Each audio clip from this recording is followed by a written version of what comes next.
Wallahi ta'ala wa barakatuh. Bismillahirrahmanirrahim.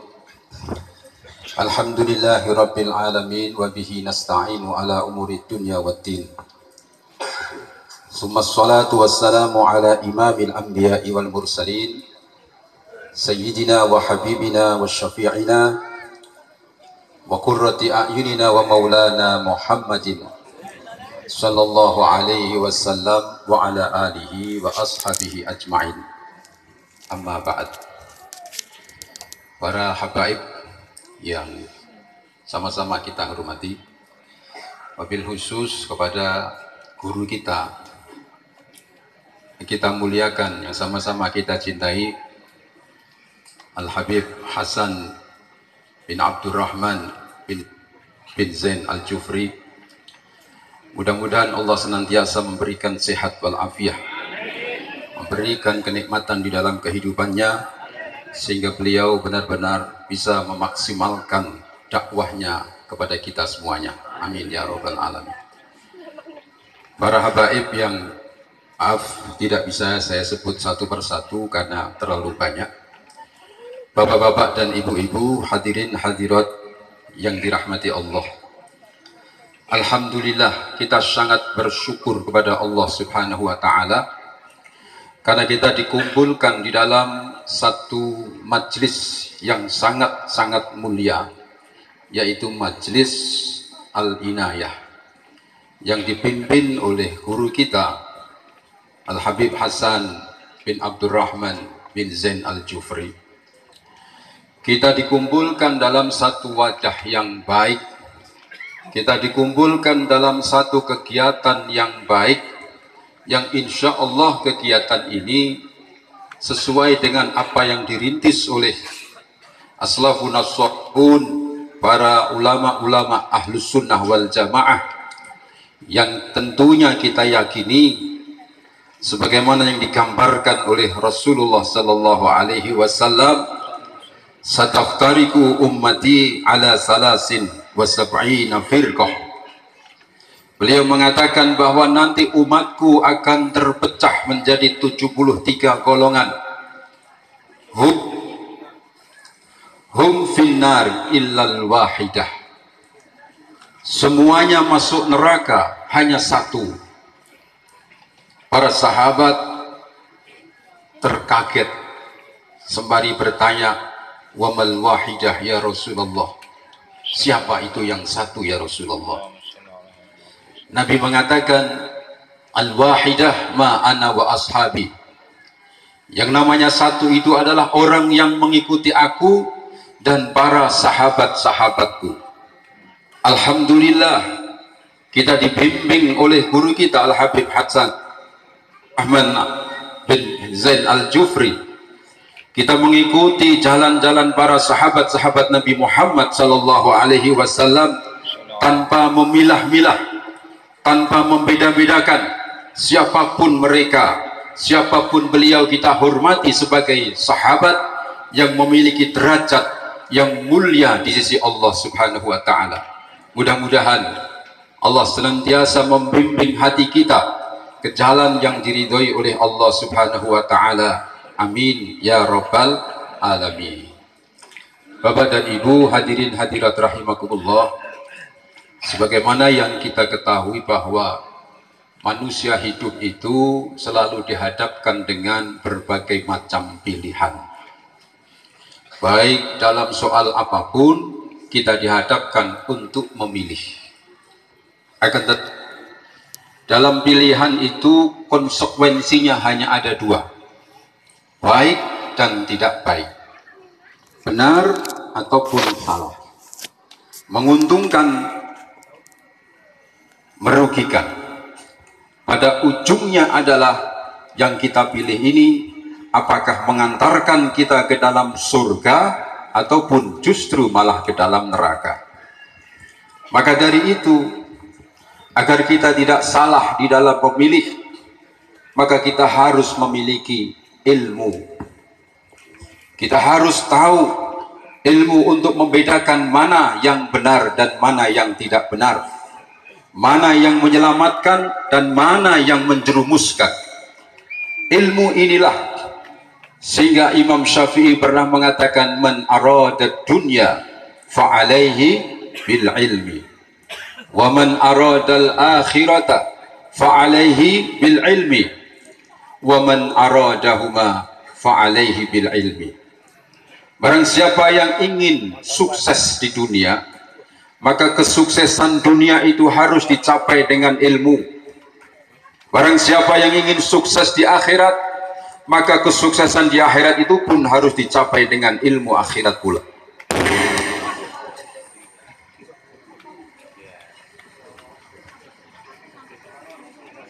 Suara ini koyok bom. Aku tegang-tegang ini malah bawa kendul.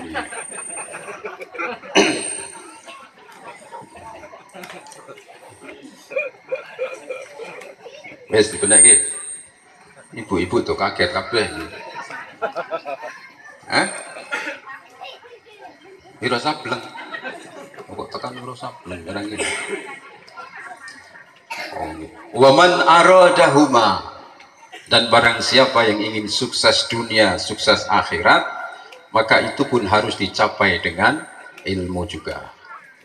Bahkan Allah Subhanahu wa taala sudah menjelaskan di dalam firman-Nya, a'udzubillahi minasyaitonir rajim, yarfa'illahu alladhina amanu minkum walladhina utul ilma darajat.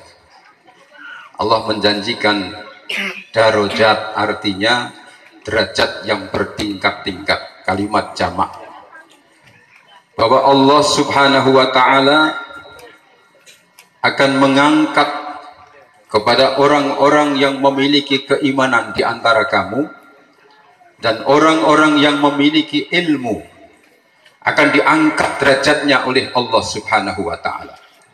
Karena ilmu inilah orang bisa membedakan mana yang baik dan mana yang tidak baik. Alhamdulillah, kita semuanya selalu dibimbing oleh guru kita yang insya Allah di dalam jalan yang benar, di dalam jalan yang tidak menyimpang dengan ajaran-ajaran datuk-datuknya, ajaran dari nenek moyangnya, sampai kepada baginda Nabi kita Muhammad sallallahu alaihi wasallam. Hadirin yang saya hormati, sekalipun ilmu itu menjadi hal yang penting, akan tetapi ilmu itu harus selalu berkoordinasi dengan yang namanya hati. Ya. Karena hati inilah yang menentukan seluruh aktivitas organ tubuh manusia. Yang mengatur ini adalah hati.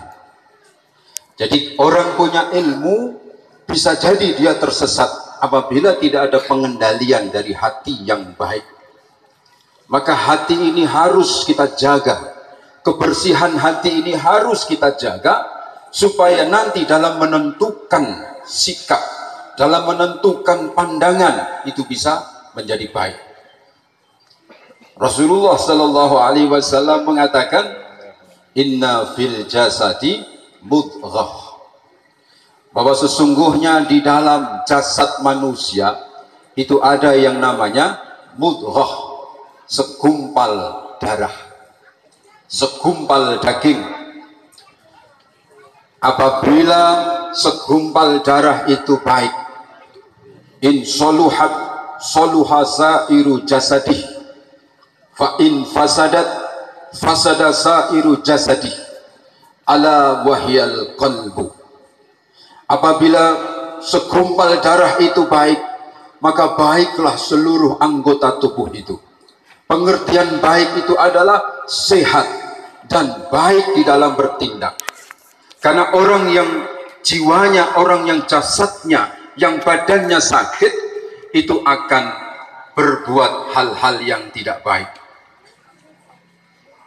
Orang sehat itu kalau melihat keadaan, melihat situasi, dia bisa senyum. Tapi kalau orang sakit, ada orang sabar, orangnya penyabar, tapi kebetulan dia sakit gigi. Dia sakit gigi, ada orang bertamu, di tengah di rumahnya, lalu tamu itu ribut. Tamu itu bertengkar di rumahnya orang yang sedang sakit gigi. Padahal orangnya itu sebelumnya adalah penyabar, diem, nggak suka marah. Tapi karena terganggu sakit, mendengar ada orang yang ribut di rumahnya, orang ini bisa marah. Itu karena jasadnya ada yang sakit. Begitu juga ketika orang sedang sakit, lalu dia melihat persoalan-persoalan yang dihadapinya, dia bisa marah. Maka dari itu Nabi mengatakan, in soluhat soluha sairu jasadi. Apabila hatinya itu baik, maka seluruh badannya akan menjadi baik. Dan sebaliknya, kalau hatinya sakit, kalau hatinya rusak, maka seluruh badannya, kalau badannya rusak, maka jiwanya pun akan ikut rusak. Alhamdulillah, kita semuanya selalu dibimbing untuk memperbaiki hati kita ini. Dengan mendengarkan zikir, dengan bersolawat, dengan mendengarkan tausiah-tausiah dari guru kita. Ini akan membersihkan jiwa kita, akan membersihkan hati kita. Ini adalah modal yang sangat kuat untuk mengatur bagaimana ilmu kita gunakan. Apabila hatinya sakit, Allah Subhanahu wa ta'ala menggambarkan di dalam Al-Quranul Karim bagaimana sikapnya orang-orang kafir Quraisy kepada Nabi kita Muhammad sallallahu alaihi wasallam. Mereka itu melihat mukjizatnya Nabi kita Muhammad sallallahu alaihi wasallam, akan tetapi mereka selalu berusaha ingin membunuh Nabi kita. Mereka tidak merasa dimusuhi oleh Nabi Muhammad, tapi mereka bencinya dengan Nabi Muhammad sallallahu alaihi wasallam luar biasa. Sehingga Allah katakan, fi qulubihim maradun fazadahumullahu marada walahum azabun azim bima kanu ya'malun. Hati mereka itu ada penyakit, sekalipun mereka itu sudah melihat mukjizatnya Nabi Muhammad sallallahu alaihi wasallam, tapi karena hatinya sakit. Ketika Nabi akan menyampaikan peristiwa Isra dan Mi'raj Nabi Muhammad sallallahu alaihi wasallam, Nabi mengundang pembesar-pembesar Quraisy, orang-orang Mekah semuanya dipanggil oleh Nabi untuk mendengarkan penyampaian dari Nabi. Nabi bersandar di belakangnya itu Jabal Qobis atau Gunung Qobis. Sebelum Nabi menyampaikan firman Allah, Nabi menyampaikan, wahai saudara-saudaraku, saya ini Muhammad bin Abdullah. Seandainya saya mengatakan di belakang saya ini tiba-tiba muncul 2 harimau menerkam engkau semua, kira-kira percaya nggak kamu? Semua mengatakan, hai Muhammad, kalau engkau mengatakan, saya percaya.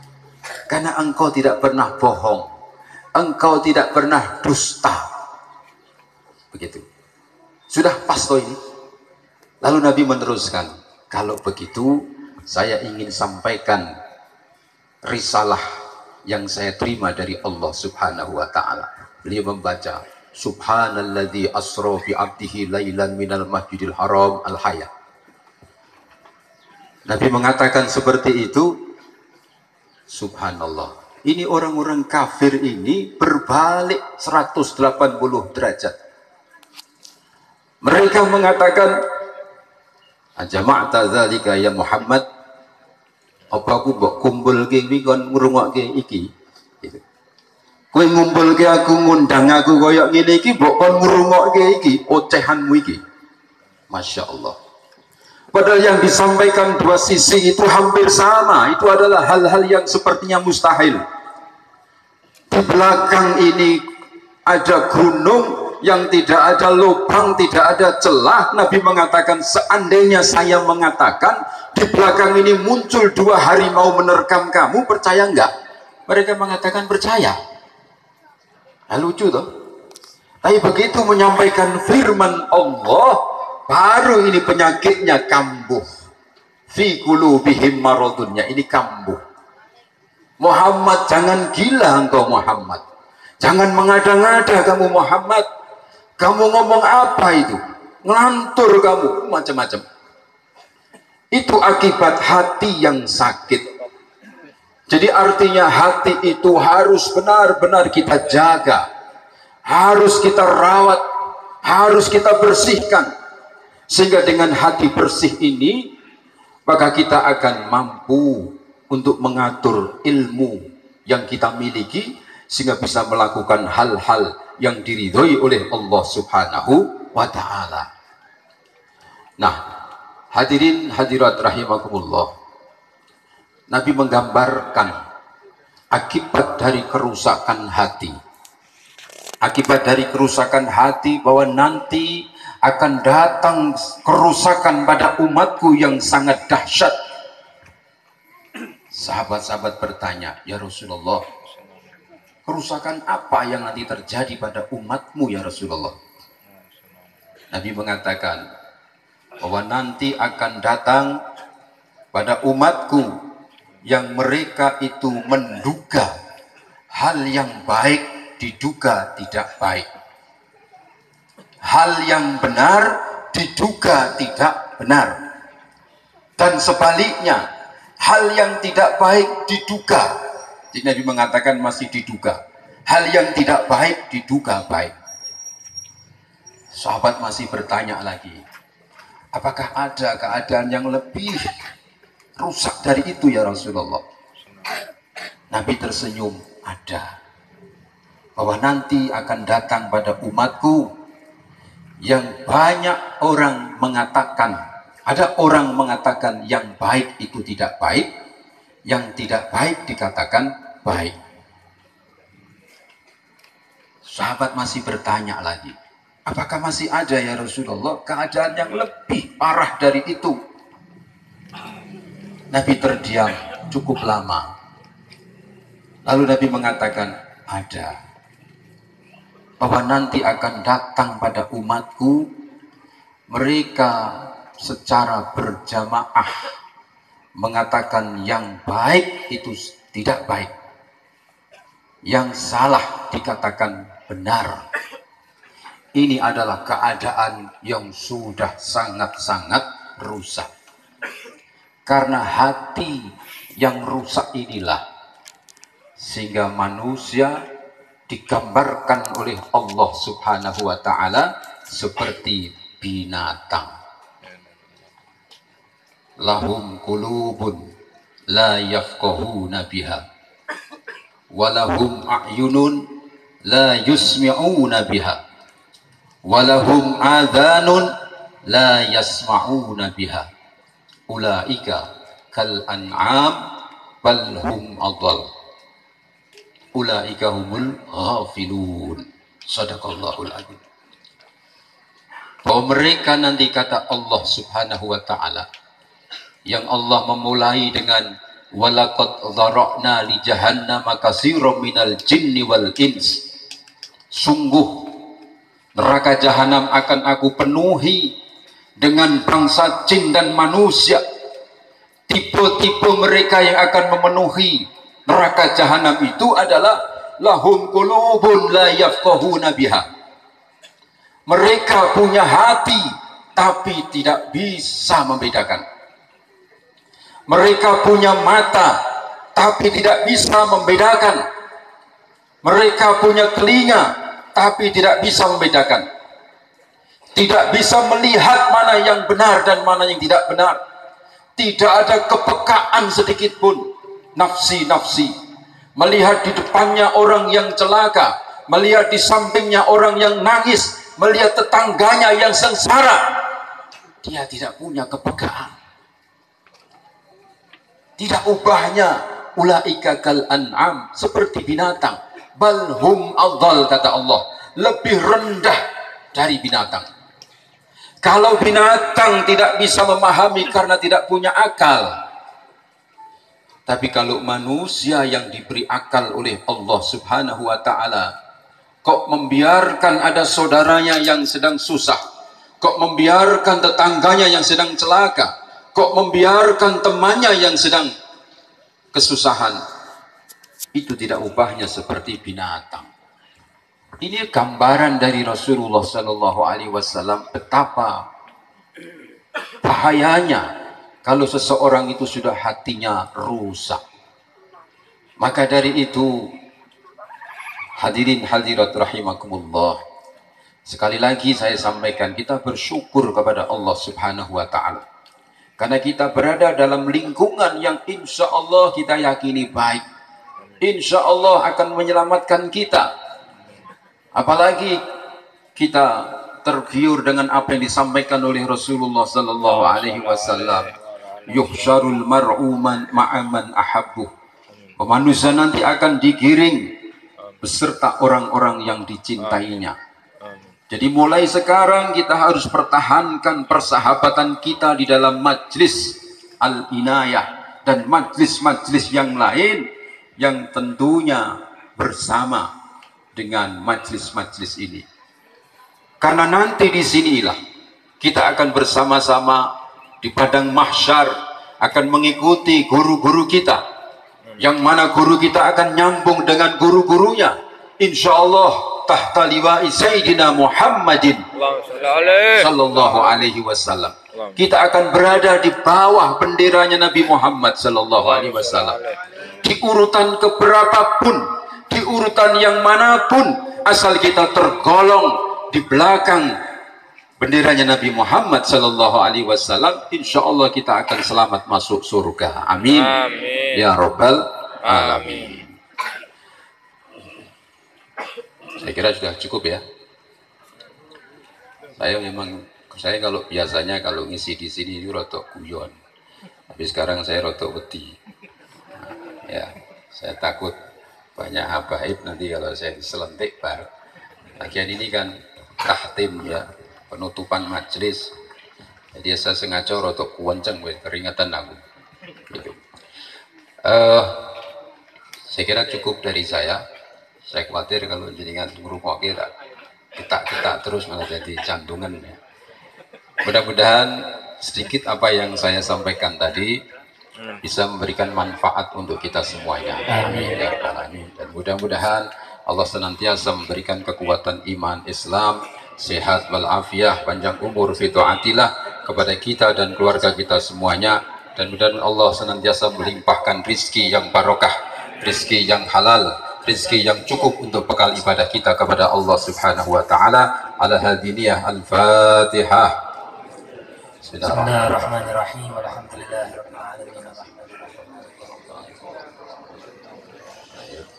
Demikian dari saya, kurang lebihnya mohon maaf. Akhirul kalam wallahul muwaffiq ila aqwamit thoriq. Assalamualaikum warahmatullahi taala wabarakatuh. Waalaikumsalam.